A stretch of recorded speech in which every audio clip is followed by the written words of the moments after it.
The atmosphere in the southeast has shifted from tension to a very dangerous kind of certainty.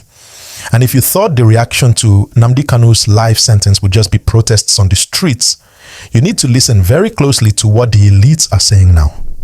The headline you saw is not just a random comment from a random person. It is a direct heavy warning from one of the biggest business moguls in Nigeria.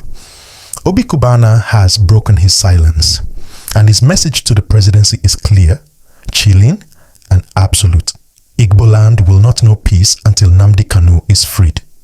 Welcome to this special broadcast. We are diving deep into the fallout of the historic judgment that rocked the nation yesterday. And specifically, we are looking at how the business community in the southeast is reacting. You see, usually, businessmen like Obi Cubana focus on their hotels, their products, and their entertainment empires. They try to stay away from the wahala of politics. But today, Friday, November 24th, 2025, Obi Cubana realized that you cannot do business in a burning house. Let's break down the gist. Just hours after Justice James Omotosho sentenced the IPOB leader to life imprisonment, Obi Cubana took to his verified Facebook page to issue a statement that has everyone in Aso Rock and the southeast talking. He didn't mince words.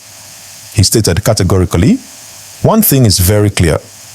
No Igbo man or woman will have peace if MNK does not regain his freedom, and Allah Igbo will never be the same again. Now, why is this significant? Because Obi Cubana is not an agitator. He is not an IPOB member. He is a billionaire socialite who represents the economic heartbeat of the Igbo nation. For him to come out and say that peace is impossible without Kanu's release tells you that the elite consensus has shifted. They are no longer just watching from the sidelines. They are warning the federal government that the stability of the region is tied to one man's freedom. He went further to reveal some behind-the-scenes moves that we didn't know about.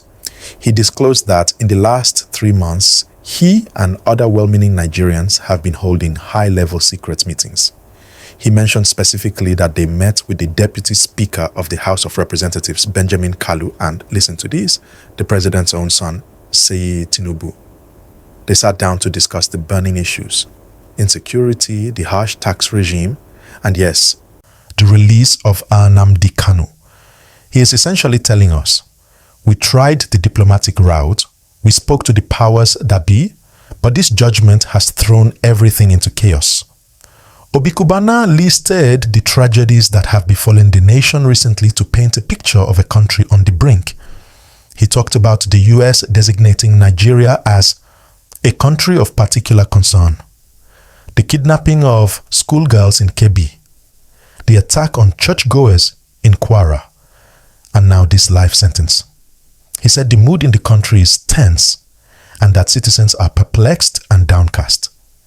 His argument is that you cannot have economic prosperity when the soul of the people is grieving. This brings us to a very serious related talk about the intersection of business and struggle. We need to ask ourselves, when the billionaires start talking like activists, is it a sign that the situation has reached a boiling point? Think about it. Businessmen hate instability. They hate sit-at-homes. They hate insecurity because it kills money. For years, many elites were accused of being silent, of enjoying their wealth while the masses suffered under the lockdowns. But now, with this life sentence, it seems they have realized that their wealth cannot save them if the region explodes. Obi Cubana saying, "We will never rest until he is free," is a declaration that the business class is now aligning with the agitators on this specific demand. Is this a warning to Tinubu?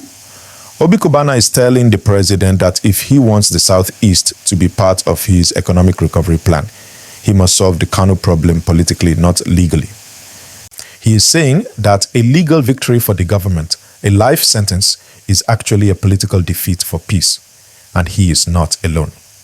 We have seen 44 members of the House of Representatives write to the president. We have seen the Minister of State for Foreign Affairs, Bianca Ojukwu, calling for calm, but acknowledging the reality is not what we anticipated. The pressure is mounting from every angle.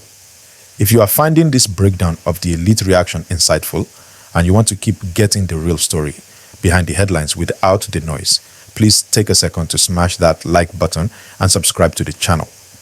It really helps us bring you these updates. Let's also look at the phrase, Ala Igbo will never be the same again. This is a heavy statement. It implies a permanent scar. It suggests that this judgment has crossed a line that cannot be uncrossed. It hints at a hardening of hearts. If the youth see that even the peaceful overtures of their billionaires and politicians failed to get Kanu out, will they lose faith in dialogue completely? This is the fear that Obi Cubana is expressing. So, the ball is back in President Tinubu's court. He has secured a conviction.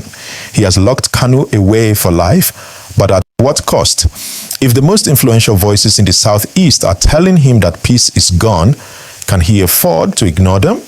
Can he govern a region that has collectively decided to be ungovernable until their son is released? Obi Cubana ended his statement with Dalunu Umune M, a greeting to his people. It was a call for unity. But unity for what? To protest? To negotiate? Or to resist? That is the question hanging over the Southeast right now. What do you think? Is Obi Cubana right that there will be no peace without Kanu? Or is he exaggerating? Do you think the president should listen to these business leaders and grant a political pardon? Or should he stick to the court's decision?